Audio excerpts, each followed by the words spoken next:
se vea chévere, déjenme entonces decir que estamos comenzando por acá.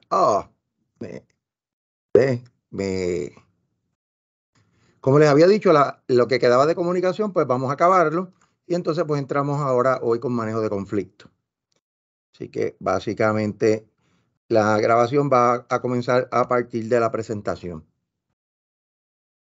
Así que hoy vamos a estar hablando de manejo de conflicto. Alguien que me diga, ¿qué es conflicto para usted?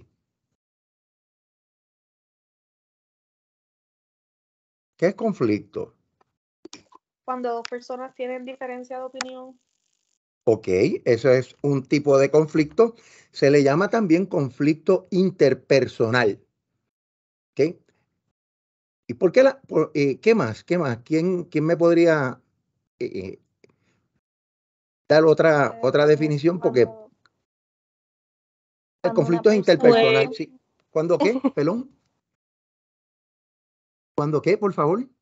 Cuando una persona tiene un conflicto consigo misma. Conflictos internos. Oh, y esos son intrapersonales. Los conflictos intrapersonales, no inter. Me dieron dos buenos ejemplos, uno de conflicto interpersonal, que es cuando dos personas, ¿verdad?, enfrentan un conflicto, y cuando es intrapersonal, una definición muy psicológica, tremendo. ¿Cuáles más nos faltan? ¿Conflicto? ¿Qué otro tipo de conflicto? Bien asociado a este curso.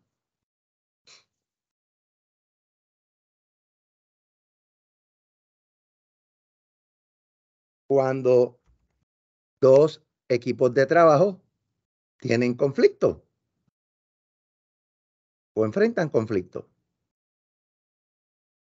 Cuando dos organizaciones, cuando dos gobiernos. Ya ven que el conflicto, ¿qué característica tiene de todos estos ejemplos que yo les acabo de brindar y lo que ustedes acaban de presentar? ¿Qué tiene que haber para que haya un conflicto? Yo creo que lo que tiene que haber es que estemos atacando la idea de una persona u a otra persona. Ok, sí, ese es parte del proceso. Muy bien. Esa es Paola. Sí. Paola, ya te conozco la voz, no te estoy viendo. Miren el dibujo. Hay una persona en el medio y ¿qué hay a los extremos? Dos partes, ¿verdad? Una persona y otra persona, excepto el conflicto intrapersonal, que curiosamente el conflicto intrapersonal también requiere dos partes. Lo que pasa es que una es la parte intrapersonal, yo tengo un conflicto contra mí mismo, pero ¿contra qué una persona puede tener un conflicto?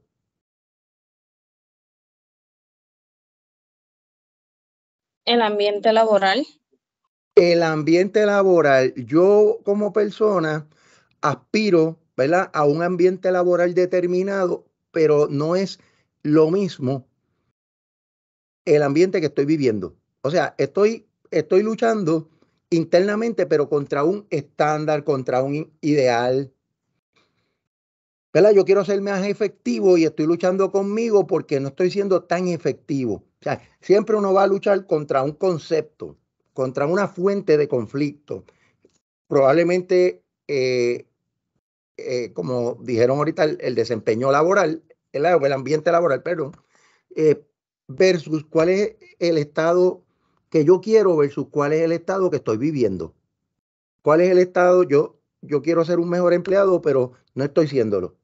Eso que era un conflicto intrapersonal, claro, no es el motivo de esta clase ni de este curso, pero ustedes como psicólogos, pues van a tener que trabajar diferentes tipos de conflictos a través de sus vidas. Y cuando uno trabaja con una persona a nivel individual, ya sea a nivel de terapia, consejería, coaching, pues usted está trabajando para ayudar a la persona a lograr un estado ideal porque no lo está consiguiendo al momento. Eso genera conflicto. Ahora, ¿qué fuentes, y ¿verdad? Esto lo voy a repasar ya mismo a través de las presentaciones o de las transparencias, perdón, qué cosas o qué fuentes existen de conflicto? ¿Qué puede causar conflicto?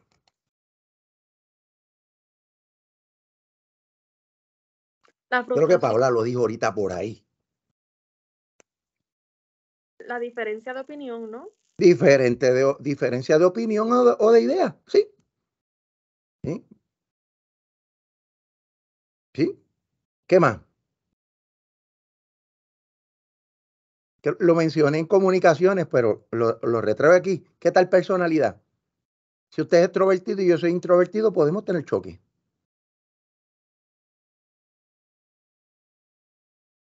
Y todavía estamos hablando de interpersonal. Pero sí se dan intragrupo, de la misma manera que se da conflicto interpersonal e intrapersonal, se dan conflictos intragrupo y entre grupos.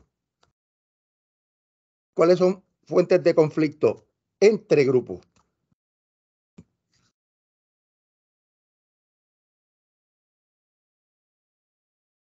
Un conflicto entre un grupo puede ser que no manejan bien el tiempo o están haciendo algo que está afectando la meta de ese grupo. Ok, perfecto. Tengo dos grupos que tienen unas metas que lograr en un tiempo determinado y hay uno que está cumpliendo y otro que no. Eso puede generar conflicto, seguro. Pues vamos a compartir alguna, ¿verdad? de la información. Primero que todo, los conflictos van a ser de varios tipos. De varios tipos, varias fuentes, varias formas. Y son parte natural de trabajar en equipo o en conjunto. Por eso es que cuando empezamos a desarrollar un proyecto en equipo, ¿verdad? El periodo de tormenta es un periodo de mucho conflicto, porque se dan conflictos de todo tipo, interpersonal, intrapersonal, entre grupos, por diferentes factores.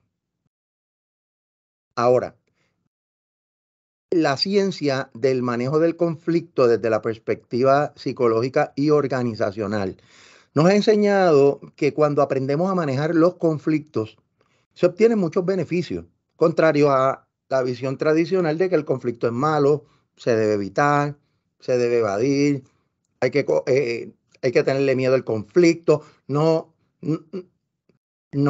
queremos tener conflictos con otros porque pues, puede haber consecuencias indeseables y pues esa es la concepción negativa de lo que sería conflicto. Ahora, los seres humanos, ¿verdad? Manejamos los conflictos cuando trabajamos en equipo de diversas formas.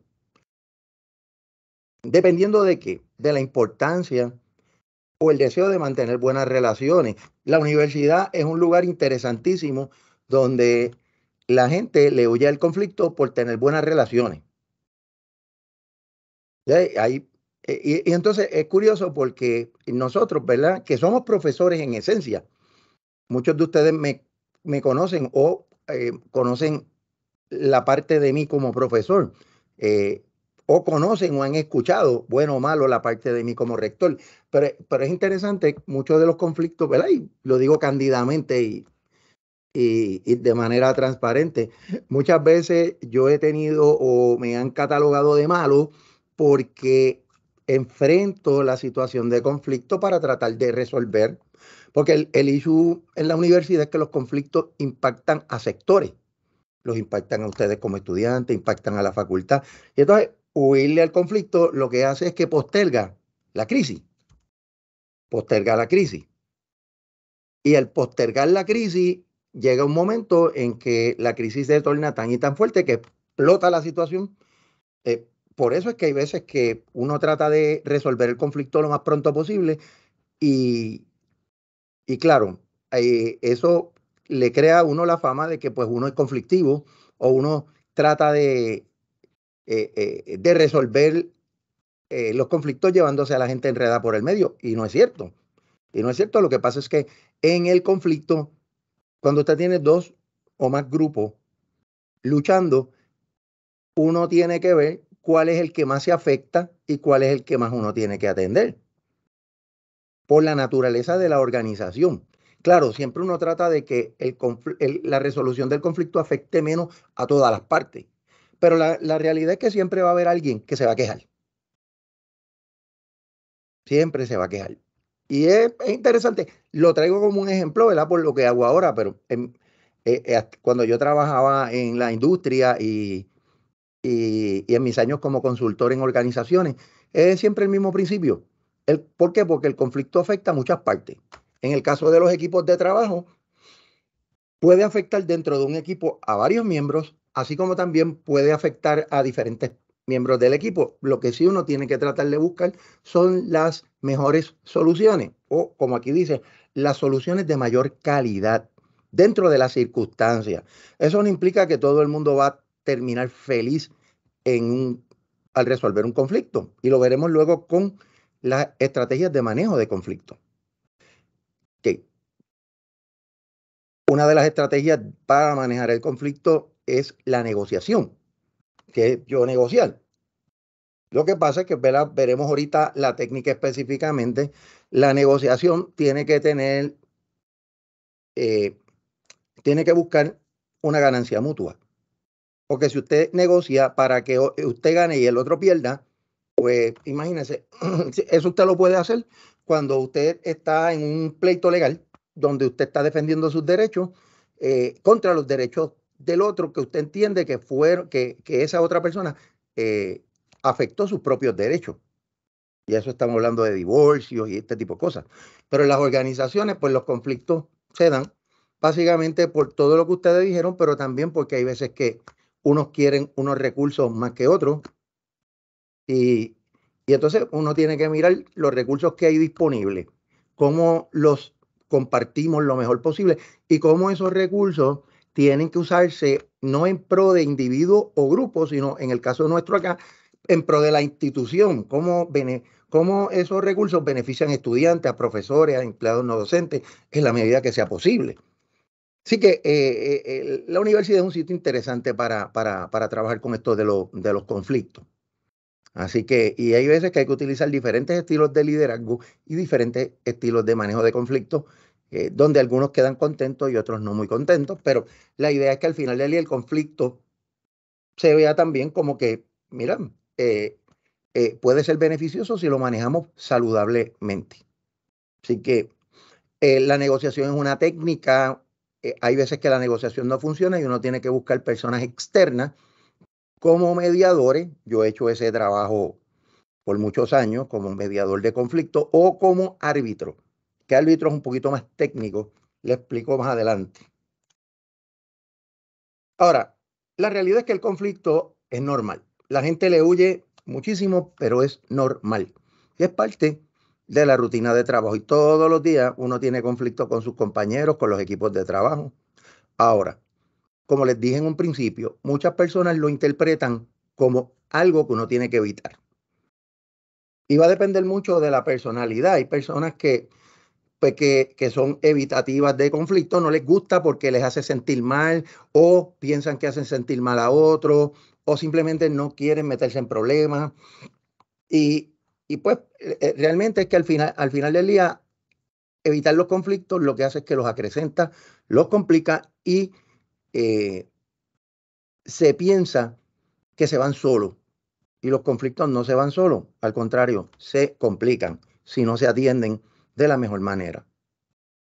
También se piensa que es un proceso que se debe a la falta de entendimiento de uno sobre otro. Eso en cierto grado podría ser correcto, pero las fuentes de conflicto son muchas, las vamos a ver ahora, no necesariamente. Entonces, también algunos piensan que hay que resolverlo, pero para que todos salgan satisfechos. Y ya como les mencioné, el issue es que también nuestra naturaleza humana nos lleva a querer más de lo que ya tenemos, en términos generales. Y eso hace que la gente perciba, por ejemplo, yo quiero resolver un problema que al final del día me satisfaga en un 100%. La realidad es que si yo quiero que la otra persona también gane en la resolución del conflicto, yo no voy a tener ese 100%. Ahora, si yo me establezco en mi cabeza que yo tengo que lograr el 100% de las cosas, pues no voy a poder responder a una relación de ganar-ganar, sino una de ganar-perder. Por tanto, si yo no estoy dispuesto a ceder algo en el proceso, pues realmente no vamos a quedar satisfechos. No vamos a quedar satisfechos y ahí entonces, pues, lo que se promueve al final del día es relaciones de ganar-perder y pues eso es lamentable. Ahora, ¿qué cosas pasan en un equipo sin relativamente conflicto? El autor dice, o los autores dicen sin conflicto, pero la realidad es que siempre vamos a tener conflicto. Es parte de nuestra vida. Siempre digo que nacemos en un conflicto y morimos en uno, porque usted cuando nace, el proceso de parto es un conflicto.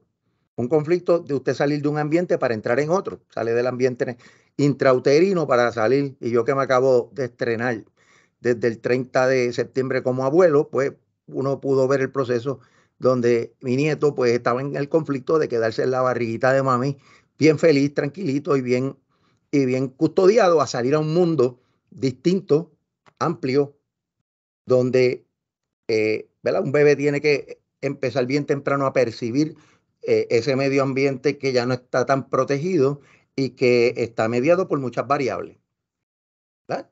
Ahora, se ha encontrado que pues, cuando uno tiene líderes dominantes y los miembros de un equipo se acostumbran a ese tipo de líder, pues entonces ese líder dominante, como dicta la pauta y la gente la sigue, o sea, dicta las órdenes de lo que hay que hacer y la gente la sigue ciegamente, pues no hay conflicto.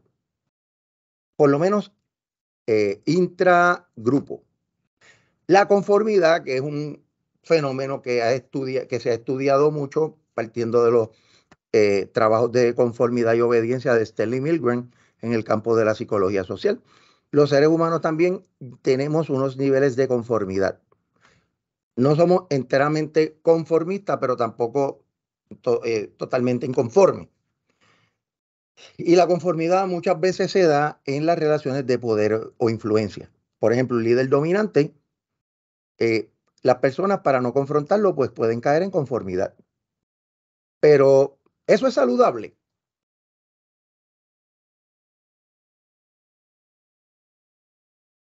¿Alguien me puede reflexionar o reaccionar sobre eso? ¿Eso es saludable?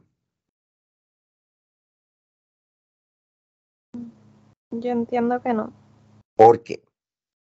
porque no sería sano para ninguno de los integrantes de un equipo estar en un lugar donde se sienten conformes, pero no completamente a gusto.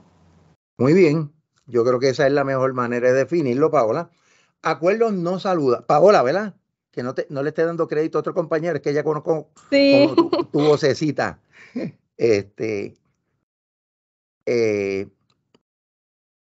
Y acuérdense de algo, compañeros, Paola le gusta aportar y le gusta contribuir, no manipular la clase. Todos y todas tienen derecho a participar. Y a mí me encanta que participen, ustedes tienen mucho que decir.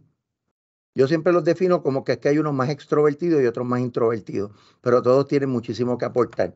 Oigan, un poquito atado a lo que Paola está trayendo, acuerdos no saludables, ¿verdad? La conformidad es un acuerdo no saludable. Ahora, la rigidez también, porque crea mucho más conflicto. O sea, el no abrirse a dialogar sobre el conflicto y cómo resolverlo genera también otros tipos de problemas. O conformarme o entonces estar amparado en que yo le voy a llevar la contraria a mi líder o a otro miembro del equipo, pues porque quiero hacerlo. También llevar a cabo tareas rutinarias que no se quieren modificar, ¿verdad? Mantenerme haciendo lo mismo todo el tiempo sin darme cuenta que la complejidad de mi trabajo está cambiando y que eso va a requerir que las tareas se modifiquen y que en ese proceso de modificación haya una discusión entre el líder y los demás miembros del equipo para que sepan qué es lo que tenemos que modificar, cómo lo vamos a modificar y cómo eso impacta el trabajo de otros compañeros. Importante, no se puede ignorar el conflicto. No se puede ignorar que es parte de una manera poco sana de manejar. Ignorar el conflicto es una manera de manejarlo, pero equivocadamente. ¿Qué nos dice la literatura? Que cuando usted le huye a los conflictos o lo ignora, las decisiones que toma el equipo pueden ser pobres, no pueden llevar a la conformidad y también al pensamiento de grupo. Yo siempre traigo el ejemplo, ¿verdad?, de este grupo motivado y enfocado que acuerda ir a realizar una tarea a un lugar o a hacer una misión militar a un lugar. Y en el camino se encuentran con un risco. Y todos estaban tan motivados y tan de acuerdo en que iban por ese camino que nadie dice aquí hay un risco. Y todos se caen por el risco.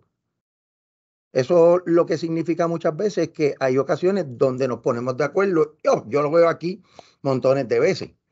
Porque queremos llevar una agenda o queremos lograr algo y no analizamos. Y cuando venimos, ¡pup!, caemos en un risco. Pero contrario al risco donde la gente se puede morir o se puede lesionar, en las organizaciones los riscos cuestan dinero. ¿Verdad? Aquí yo he tenido gente que me trae proyectos bien bonitos, bien motivantes, ¿verdad? Y de un interés particular de un grupo. Pero cuando yo analizo en esencia, ese proyecto para ese grupo es bonito, pero para la institución es malo.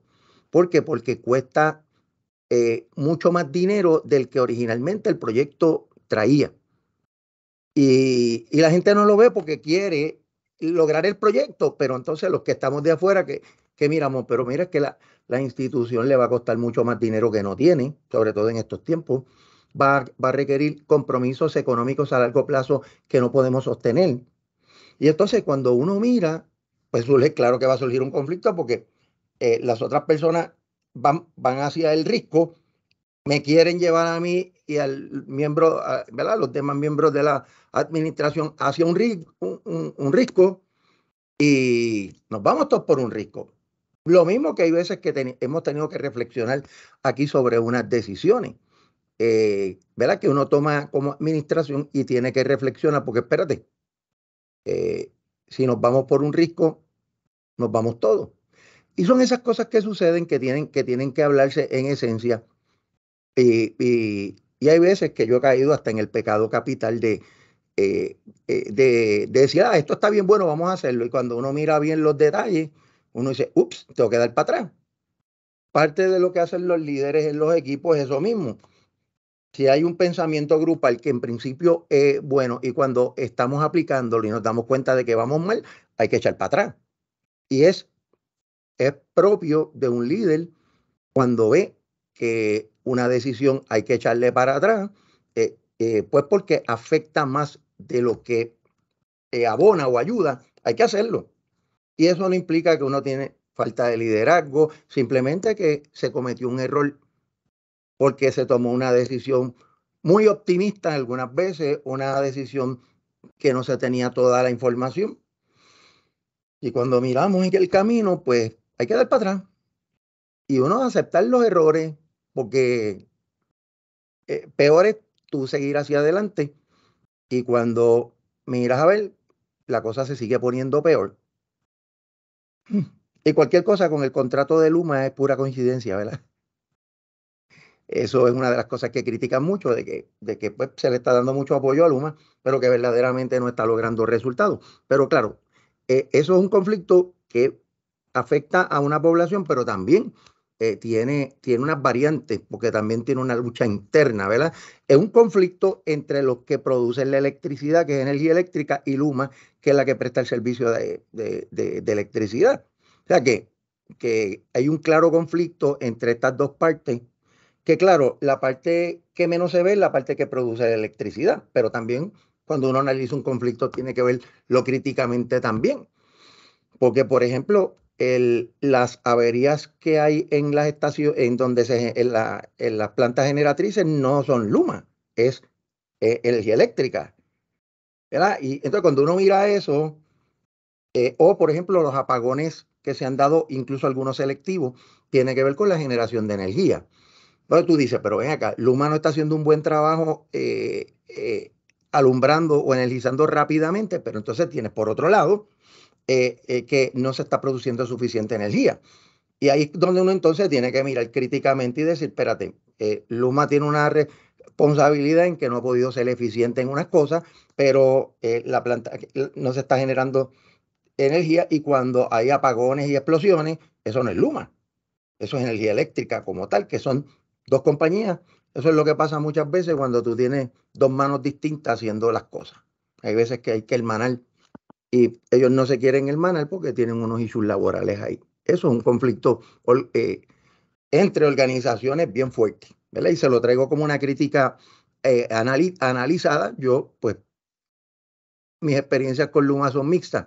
Unas cosas las hace bien y otras no tan bien, pero no muy distinto de cómo lo hacía Energía Eléctrica en el pasado. O sea que la única diferencia es que por lo menos dicen que Luma cobra más caro. Eso es lo que dicen. Pero, ¿verdad? Usted que lo experimenta como consumidor, pues sabe más, más, más que yo desde su perspectiva. Ahora, también pasa mucho cuando uno está en las etapas de tratar de resolver un problema.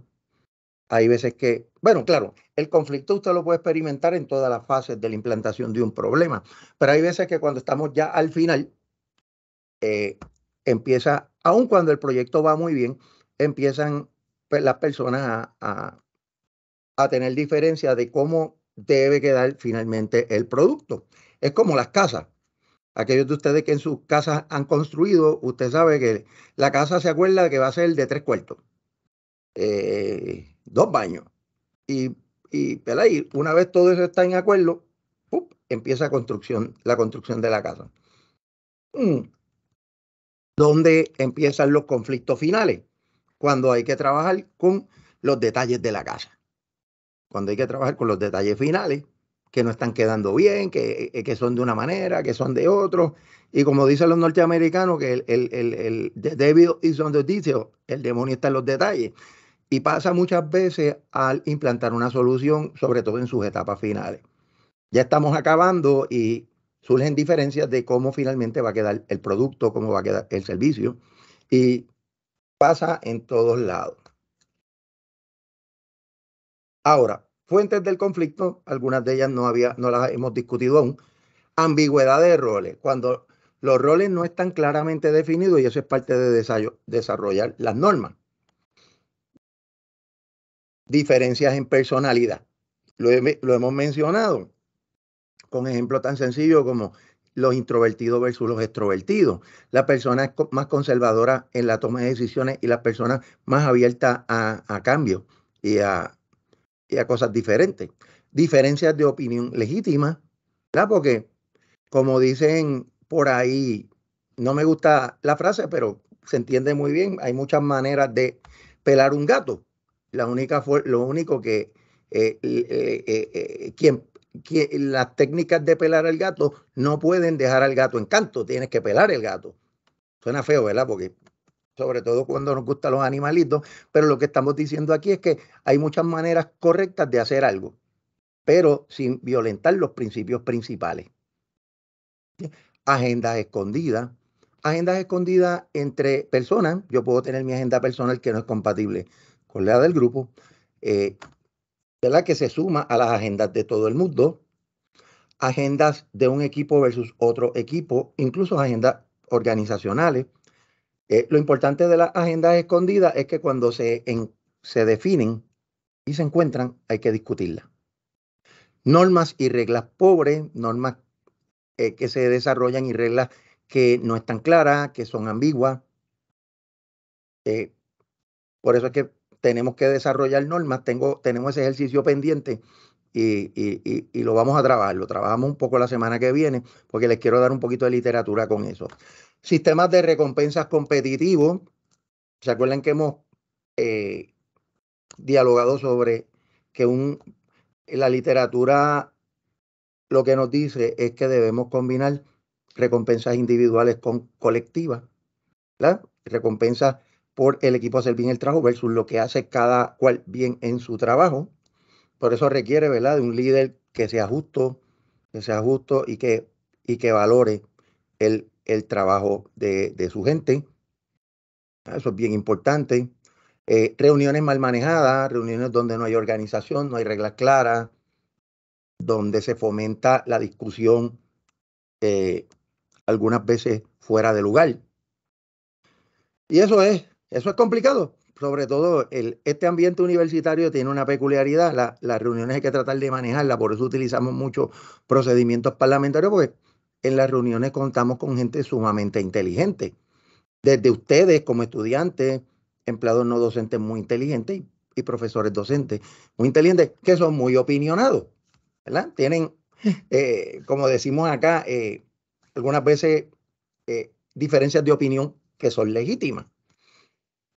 Y muchas veces no, la gente tiene el conocimiento, pero hay que tener mucha información de trasfondo para que se pueda tomar una buena decisión, porque por más brillante que seamos, si no conocemos el trasfondo o el background de dónde está el problema, eso es bien importante al manejar el conflicto, conocer el background.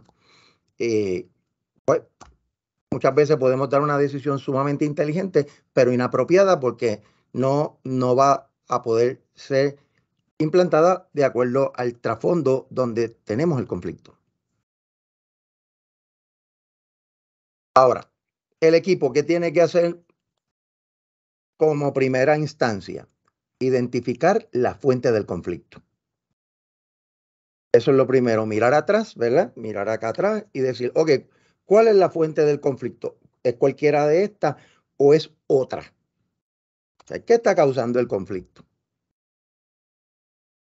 Entonces, trabajar un proceso de solución del conflicto para tomar una decisión que lleve a su resolución.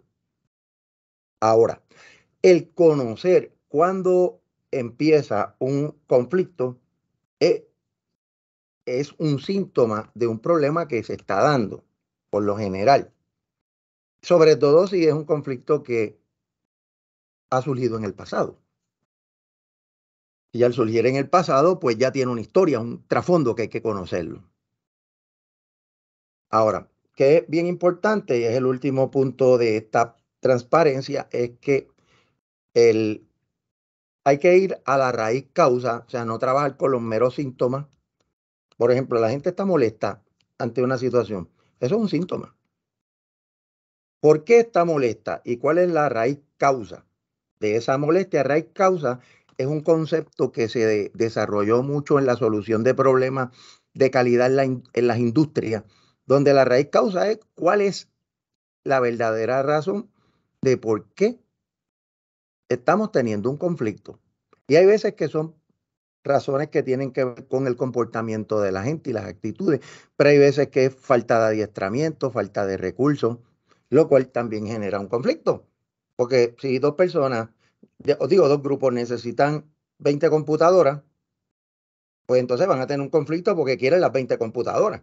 Y ahí es donde empieza o comienza un proceso de negociación, donde el proceso de negociación lo que busca es ver, oye, podemos trabajar o podemos rediseñar el trabajo que tenemos que hacer en vez de con 20, con 10 computadores y repartirla de manera equitativa. O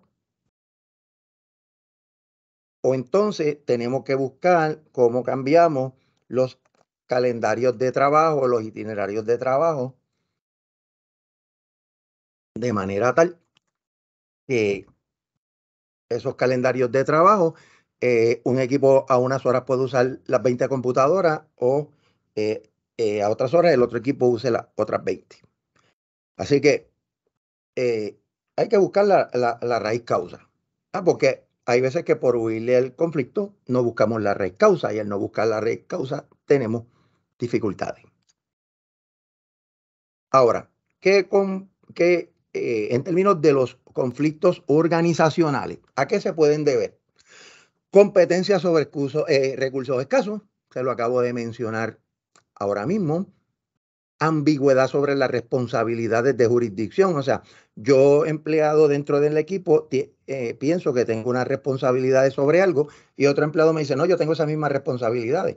Ahí hay ambigüedad de roles que comienzan con el conflicto de roles. Cuando usted define claramente las funciones de cada persona dentro de un equipo de trabajo, eso minimiza el conflicto de roles. Pero cuando entramos en responsabilidades, yo soy responsable de qué, de tal equipo o de tal tarea, entro en ambigüedad de roles. El conflicto de roles se mejora con la definición clara de las tareas que hay que realizar, pero cuando hablamos de responsabilidad por recursos, yo soy responsable de esta área, eso genera ambigüedad, aun cuando los puestos estén bien definidos.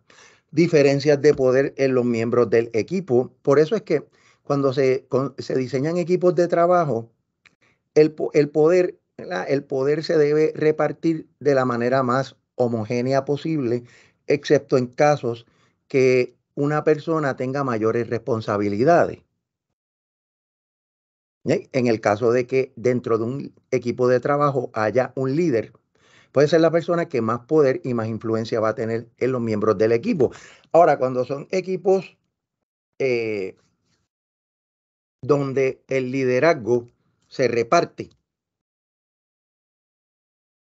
cuando son estos equipos autónomos de trabajo que el liderazgo se reparte, pues el poder y la influencia va a cambiar de tiempo en tiempo. Cuando hay equipos enteramente autónomos sin líder, no, eso no es la norma, pero existen algunos contextos. Todo el mundo tiene la misma responsabilidad, pero hay veces, o hay veces que pues lamentablemente la tarea o el proyecto que hay que realizar va a requerir de que haya un líder, o por lo menos un líder temporero. Así que todavía esa parte de que tengamos un equipo de trabajo totalmente autónomo, sin liderazgo y que las funciones de liderazgo se repartan,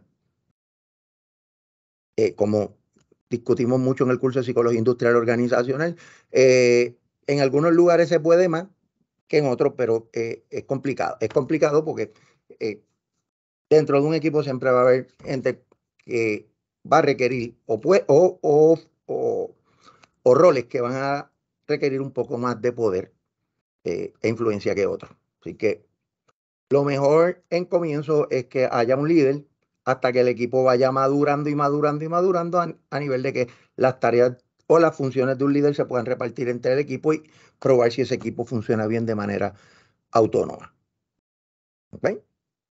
También, ya lo mencionamos, los sistemas de recompensa competitivos. Por eso es que hay que diseñarlos bien, ya sean individuales o grupales. Eso es bien importante. También las metas de cada equipo pueden ser fuente de conflicto dentro de una organización. Si la gente no las conoce bien, si no están bien alineadas con las metas totales de la organización, eso también cuenta en el proceso. Ahora, fuentes de conflicto. Se ha encontrado que puede haber fuentes de conflicto saludables y no saludables. Okay. ¿Cuándo puede darse un conflicto saludable? ¿O qué ejemplo o qué fuentes? Cuando la gente está enfocado en asuntos de la tarea y generan conflictos porque, pues, de momento te tengo que decir, mira, yo soy el que hago esta tarea, tú no, y logramos inmediatamente resolver que ciertamente yo estaba confundido, pero a ti te toca hacer esta tarea y por eso estás enfocado en ella. También las diferencias legítimas de opinión sobre una tarea pueden ser saludables porque nos traen diferentes vertientes o diferentes puntos de vista. También diferencias y valores en valores y perspectivas. Los valores ¿verdad? Que son aquellas actitudes que tienen un peso de carácter social, en este caso particular es un peso dentro del equipo. Por ejemplo, un valor que es bien importante es la ética de trabajo. ¿Qué es la ética de trabajo? Es que yo me comprometo a hacer un trabajo en un periodo de tiempo por el cual se me está pagando un salario de beneficio y yo mantengo esa disciplina. No me pongo a perder el tiempo, me enfoco, ¿verdad? Y esa es mi ética de trabajo, ¿verdad? Que soy responsable, me hago responsable por el resultado de mi trabajo. También eso genera perspectiva, ¿no? Mira, este es un workaholic, esto es un adicto al trabajo. Bueno, eso puede ser malo, puede ser bueno, dependiendo, ¿verdad? El cómo tú lo veas. Pero claro, una persona que es haragana no va a creer en alguien que tiene una muy buena ética de trabajo, pero lo ideal es que cuando uno asume una responsabilidad social de ir a un lugar de trabajo, pues uno tiene que tener su ética de trabajo. No es que necesariamente sea un adicto al trabajo, sino que uno haga el trabajo bajo, ¿verdad? Los acuerdos a los que se estableció cuando lo contrataron. Y en la manera que uno exceda el desempeño es porque uno está orgulloso del trabajo que uno hace y uno quiere hacerlo mejor. Así que eso es distinto. Y eso genera estas perspectivas que, si se analizan bien, pueden ser sumamente saludables. También las diferentes expectativas sobre el impacto de las decisiones, ¿verdad? Las expectativas son aspectos que uno predice en un futuro basado en la experiencia pasada y se hacen o se realizan en el presente. Eso es una realidad. La expectativa es una visión futura. Las visiones futuras o las predicciones hacia el futuro generan mucha ansiedad. ¿Cómo la gente maneja las ansiedades ante las expectativas, ¿verdad? Si son expectativas pobres, pues la gente le va a poner poca energía. Si son expectativas de moderadas a retantes, la gente se va a fajar, pero si son expectativas tan altas que las personas no pueden lograrlas, pues eso lleva a frustración y a mayor ansiedad. Ahora, ¿qué fuentes de conflicto se han encontrado que no son muy saludables y hay que atenderlas inmediatamente? La competencia sobre el poder. ¿Verdad? Sobre el poder. ¿Para qué yo quiero el poder? ¿Verdad? Porque el poder me da control. Control de personas, recursos, tiempo, espacio, materiales, sobre la gente. Y también impacta el nivel de influencia que yo ejerzo basado en el poder que tengo.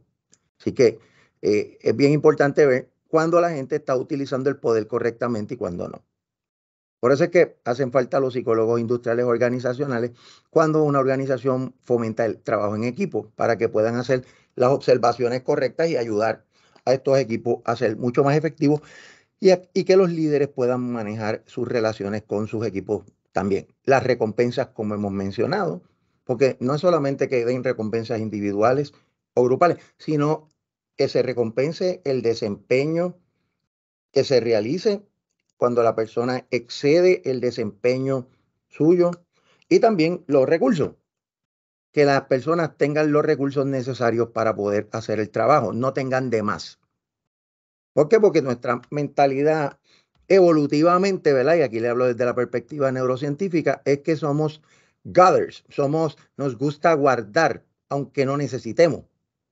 Por eso es que tenemos los hábitos de compra que tenemos, mucho.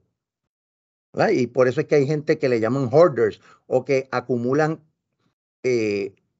ropa, artículos en sus casas, algunos que no sirven, pero piensan que pueden servir en algún momento, algunos duplicados porque se va a dañar uno y pueden utilizar otro. O sea, esta mentalidad de acaparadores viene desde los tiempos donde éramos cazadores y recolectores. Somos recolectores. Lo único que en estos tiempos modernos esa conducta de recolección trasciende la pura comida. También conflicto entre las metas individuales y de grupo. Así que son elementos que hay que estar velando todo el tiempo ya y que si no se resuelven a nivel individual o de grupo siguen complicándose. Reuniones mal manejadas, eso ya lo mencionamos. Hey, rencillas personales del pasado. Hay gente que se queda pegada en el pasado por algo que otra persona le hizo, por distintas razones. Siempre va a depender de cuánto daño esa situación le causó a la persona. Hay veces que son tonterías, pero hay veces que son serias. Pero claro, lo que yo le digo tontería, otro lo puede interpretar como algo bien complejo. Eso lo hemos visto. Comunicación defectuosa siempre va a ser un problema no saludable por la sencilla razón de que afecta tanto lo personal como lo interpersonal. ¿Qué beneficios puede tener el conflicto para un equipo de trabajo? Pues mire, reduce la conformidad. No podemos estar conformes a todo lo que pasa dentro de un equipo. Hay ocasiones donde hay que levantar la mano y decir no estoy de acuerdo y claro, presentar los hechos y las razones de por qué no. ¿Cuáles son también los acuerdos no saludables? Que lo habíamos mencionado, ¿verdad? Cuando nos ponemos de acuerdo en todo o no nos ponemos de acuerdo en nada o simplemente logramos acuerdos que le convienen a uno y a otros no, pero que impactan las metas de la organización. También, como los beneficios, se resuelven mejor los problemas porque la gente aprende a resolver. Una vez tú resuelves un conflicto, una vez vuelve a ocurrir un conflicto similar, uno ya tiene herramientas basadas en la experiencia y en la práctica, de manera tal que uno mejora la capacidad de manejar conflictos. Y también eso ayuda a que se puedan sobreponer los obstáculos en el progreso de un equipo. Ahora, también eso requiere de una mentalidad, ¿verdad? Una reestructuración del pensamiento o, como le decimos en psicología, una reestructuración cognitivo-conductual. Así que aquí implica que cuando hay conflicto se están trabajando los recursos, es cómo se distribuyen el issue, reconocer diversas perspectivas, diversos puntos de vista pueden generar conflictos, pero si uno ve la diversidad como un aspecto positivo, pues ese pensamiento diverso puede superar al pensamiento grupal. Y también muchas veces de un conflicto surge la creatividad, una manera nueva de hacer las cosas o un producto nuevo o un servicio nuevo. También permite explorar nuevos enfoques que también estimulan la innovación y la creatividad. También la gente aprende a entender o se motivan para entender los asuntos mejor. Y también pues se generan nuevas ideas en el camino. Ahora, problemas con el conflicto. Se generan emociones negativas y el estrés y eso pues como hemos dicho, ¿verdad? Anteriormente, cuando la gente está altamente en una actitud negativa, eso también genera mucho cortisol en la sangre, que al mismo tiempo genera estrés y bloquea nuestra capacidad para pensar y analizar crítica y racionalmente una situación, porque se bloquean los lóbulos prefrontales. Se afecta la comunicación, la coordinación y se desvía la atención de las tareas principales. Por eso es que ahí es importante el rol de un líder que ayude a que esto se pueda manejar de una manera mucho más rápida y que el equipo de trabajo no se afecte en sus funciones. También esta situación afecta a la tarea, interviene con la toma de decisiones y amenaza las relaciones sociales. Por eso, en principio, es importante tener a alguien dentro del equipo con poder, con la capacidad de tener poder e influencia para tratar de, y con adiestramiento en cómo manejar conflictos, desde luego. Ahora, esto puede destruir la cohesión, dañar las relaciones sociales, reducir la comunicación y generar ganadores y perdedores dentro de un equipo. Y entonces, pues, tú tienes un equipo dividido donde la gente se atrinchera unos con otros y no se logran los mejores resultados. Ahora, El conflicto en los equipos de trabajo. Pues mire, la situación de conflicto dependerá del tipo de conflicto que vaya a surgir, que ya hemos visto varios de ellos, y cómo está estructurado el equipo. También el tipo de equipo que es. Si es un equipo para generar un nuevo producto o servicio, no es lo mismo que un equipo para resolver un problema operacional dentro de una organización. El conflicto con las relaciones sociales y con la tarea va a tener efectos negativos en la satisfacción. Mientras existe el conflicto, la insatisfacción es lo que va a reinar. Y también surgen actitudes negativas, donde la gente se niega a hacer su trabajo o se niega a comunicarse efectivamente con otros compañeros. O sea, ahí todo va a depender de la naturaleza del conflicto, así como también la madurez de la persona para manejarlo. Ahora, el conflicto con la tarea afecta las actividades que son rutinarias y eso hay que tratar de resolverlo lo más pronto posible para que mejore el desempeño, mientras que en tareas no rutinarias pudiese mejorar porque de momento la gente ve el conflicto como un reto. Espérate, no, tenemos que hacer esto diferente, esto se hacía antes así, vamos a hacerlo diferente, y se genera otra actitud que surge de un conflicto haciendo o adoptando o reestructurando cognitivamente y afectivamente el conflicto y viéndolo como algo productivo. Ahora, el conflicto de relaciones entre personas resulta en detrimento para un equipo. Por eso es que ahí hay que sentarse con los miembros del equipo y empezar a dialogar sobre si es las relaciones, cómo las relaciones se están afectando realmente y cómo eso, ¿verdad?, impacta la totalidad de los miembros del equipo. O sea, hay que hacer dinámicas para sacar, excavar y sacar esas actitudes y ver entonces cómo logramos un acuerdo para seguir trabajando juntos. Enfoques para la solución de conflictos. Estos enfoques van a depender, como bien hemos hablado, de aspectos tales como personalidad, cómo interactuamos socialmente y los contextos y la situación que estamos enfrentando. Formas de manejar conflictos. Estos se pueden analizar usando dos dimensiones. Una es la de distribución o distributiva, donde uno mira la preocupación que cada miembro del equipo tiene sobre los resultados finales en términos a nivel individual y cómo lo que se le llama integrativo de integración, la preocupación sobre los resultados de otros, o sea, cómo yo me estoy preocupando por que el otro logre resultados. Claro, tengo que desarrollar prácticas distributivas, o sea, yo tengo que estar claro de cómo mis resultados afectan al otro y viceversa, para entonces poder manejar sobre todo lo que son conflictos de interacciones sociales.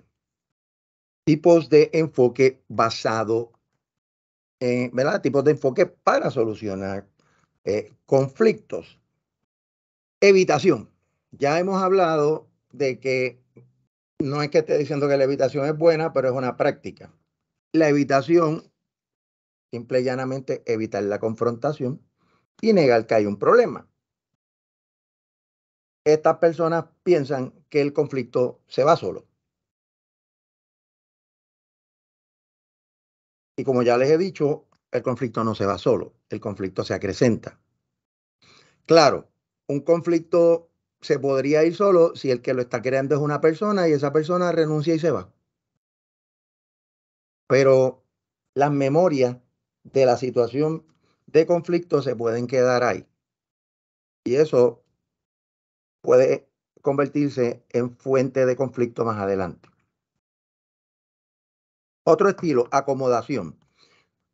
¿Qué es acomodación o ser acomodaticio? No asumir una posición para parecer simpático y no enfrentar los conflictos internos. Es un comportamiento, como dicen algunos, políticamente correcto, pero a la larga tiene un efecto, y si uno es un líder es peor, porque entonces dicen que es un líder que no toma decisiones, que no, porque quiere estar bien con todo el mundo. El compromiso o la estrategia de compromiso busca balancear las metas de cada persona con las del equipo de trabajo. Es una de las tácticas más que más se utiliza cuando las tareas están enfocadas en metas individuales y de grupo, o con tareas individuales y de grupo. Así que aquí uno trata, el concepto de comprometer es balancear lo que aporta cada cual con lo que debe aportar el equipo. Entonces está la de colaboración, ¿ah? Donde se establece que hay que buscar una solución para resolver el problema mediante la colaboración y el respeto de la posición de cada uno de los miembros del equipo. Así que la colaboración y el compromiso son, claro, la colaboración lo que busca es utilizar el factor de cooperación, ¿verdad? Y la integridad de cada miembro del equipo y la naturaleza de un equipo de trabajo, que es colaborar para lograr una meta.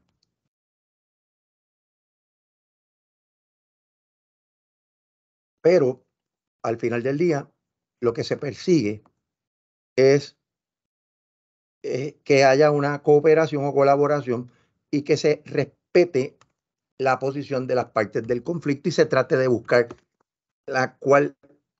una armonía entre la posición de cada uno de ellos. Otra de las técnicas que se utilizan es la negociación. Este es el proceso por el cual dos partes, ya sea dos individuos, dentro de un grupo, dos grupos, dos organizaciones.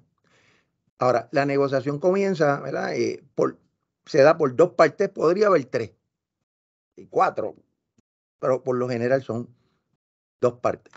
Y esto comienza con dos partes. Aquí va a haber una disputa, se disputan algo y entonces se hacen ofertas y contraofertas. ¿Cuál es la meta? Buscar acuerdos mutuos que sean aceptables. Ahora, se utilizan dos enfoques, el de ganar-perder, donde una de las partes del conflicto quiere ganar y la otra va a perder. O hay casos que se ha dado la situación que por huirle al conflicto buscan perder, pero después ganar-perder termina siendo una pérdida para todos. Por ejemplo, yo necesito 20 computadoras, pero vino el líder de otro grupo junto con el otro grupo y me las quitó. Pues yo perdí, en esa disputa yo perdí. ¿Qué pasa? Mi equipo se queda sin computadoras, pues esa ganancia de unos y pérdida de otros hace que al final del día la organización pierda. Y entonces está el enfoque de ganar-ganar, donde lo que se busca al final es que ambas partes ganen. Claro, no van a ganar lo que en principio buscaban, como les decía al principio de la clase, pero si en la disputa por las 20 computadoras, 10, un grupo se lleva 10 y otro grupo se lleva 10, entonces hay ganancia. Claro, no hubo la ganancia total, era de que algunos querían. Claro, hay veces que todo esto es puramente perceptual. Realmente ellos podían trabajar con 10, pero querían 20. Esa es la naturaleza de acaparadores que somos como especie. Ahora, en el enfoque de ganar-perder se puede usar un enfoque para mantener una posición rígida y estricta o también hacer concesiones gradualmente e incluso empezar ganar-perder y terminar ganar-ganar. Ahora bien, en el enfoque ganar-ganar se lleva a cabo una estrategia de negociación donde lo que se busca es una solución. Ya de hecho, se busca una solución de ganar-ganar, es la de ganar-perder. Hay veces que ya la cosa está tan mala para los dos grupos que deciden, pues mira, no, yo no quiero perder, este no quiere perder, pues vamos a negociar para llegar a un acuerdo. Otra de las tácticas que se utiliza, que los psicólogos la practicamos mucho, hay cursos donde uno aprende a ser mediador, Pero ¿verdad? La psicología nos da muchas herramientas para eso, incluso sin tener cursos, ¿verdad? Más allá de nuestros grados académicos. Pues la mediación es una intervención donde va a haber una tercera parte. En este caso puede ser un psicólogo, pues un abogado. Aquí en Puerto Rico se utilizan mucho los abogados. Hay veces que son muy efectivos, hay veces que no tanto. ¿Y por qué? Porque en este tipo de intervención, esta tercera persona va a intervenir en el conflicto entre por lo menos dos partes, como mínimo.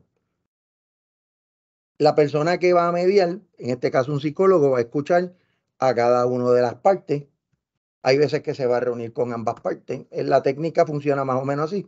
Escucho a la parte 1 primero, al equipo 1 primero, al equipo 2, después a todos para tratar de tener claro cuál es el conflicto y las diferentes sugerencias que ellos mismos dan para mejorar el conflicto, y al final el mediador va a presentar una serie de sugerencias que va a estar de las partes o de los equipos de tomarla en consideración o no. Ese es uno de los problemas que tiene la mediación. ¿Por qué? Porque el mediador, como dice muy bien aquí la transparencia, es un facilitador de proceso. No impone las sugerencias. Simple y llanamente las presenta y ahí, si una parte las acata no tiene problema, pero si otras no, pues nos quedamos igual. Ahora, el arbitraje, que se utiliza mucho con las uniones y los gremios sindicales, ahí hay una variación. Como otro tipo de intervención, es una persona que sirve como facilitador en este conflicto. Estas personas usualmente están adiestradas en lo que es arbitraje. Como les mencionaba ahorita, hay muchos que son abogados. No necesariamente tienen que ser abogados. Hay psicólogos que se hacen árbitros, personas con preparación en relaciones laborales. No hay o sea, tú puedes coger el curso siendo cualquier profesional, pero sabes que vas a participar o te conviertes en un banco de recursos que utiliza el Departamento del Trabajo cuando hay conflictos laborales y te llaman como árbitro. Ahora, el árbitro lo piden ambas partes. Ya cuando la negociación no funciona, el arbitraje no funciona, la mediación no funciona. El arbitraje es como que la última línea. Las dos partes no pueden llegar a un acuerdo, dicen, pues vamos a buscar un árbitro. Aquí el árbitro hace lo mismo, escucha a las partes, escucha uno primero, otros después, analiza todo lo que está pasando, puede reunir al grupo y si el árbitro, las sugerencias que presente por acuerdo de ambas partes, tienen que implantar lo que el árbitro sugiera. O sea que eso es un contrato. Se hace un contrato donde se establece que independientemente de que beneficien a uno u a otro, lo que diga el árbitro es lo que se va a hacer. Y ahí entonces, pues el árbitro es el que decide. Y pues hay veces que los árbitros lo que buscan es ganar, pero hay veces que no hay opción y una de las partes va a perder y se queda molesta, pero acordó que esto se iba por arbitraje y tienen que acatar lo que el árbitro diga. Ahora, manejando el conflicto de un equipo, ¿qué cosas uno tiene que hacer? ¿Verdad? Desde la perspectiva de un líder de equipo y de un equipo de trabajo. Primero, separe a las personas del problema. No ataque a las personas, ataque las fortalezas y debilidades del problema. Enfoque en intereses compartidos de las partes. ¿Qué compartimos? ¿Verdad? ¿Qué nos une más de lo que nos separa? Cuando hay conflictos entre equipos, todo el mundo quiere hacer bien el trabajo, todo el mundo quiere lograr las metas, pues vamos a enfocarnos en esa parte y cómo la fuente del conflicto la podemos minimizar a través de lo que nos une, no lo que nos separa. También busque opciones para resolver el conflicto utilizando datos objetivos o criterios objetivos, información provista. Por ejemplo, yo quiero 20 computadoras, pero yo no uso tanto esas 20 computadoras, pero el otro equipo sí. ya tienes datos objetivos de cómo, de utilización, de cómo, entonces yo podría, si hay unas personas que están usando más las computadoras que otros, o un equipo, como yo podría redistribuir eso sin que fuera incluso equitativamente. Empiece de nuevo el proceso para manejar el conflicto de ser necesario, porque depende mucho de los seres humanos y hay veces que nos sentamos a dialogar y a manejar el conflicto y ese día 2 o 3 de los que son parte del conflicto no están en los mejores ánimos y forman una pelea, abandonan la mesa de discusión y se acabó el evento. Eso pasa. Entonces hay que esperar que le baje el coraje y volver de nuevo a tratar de resolverlo.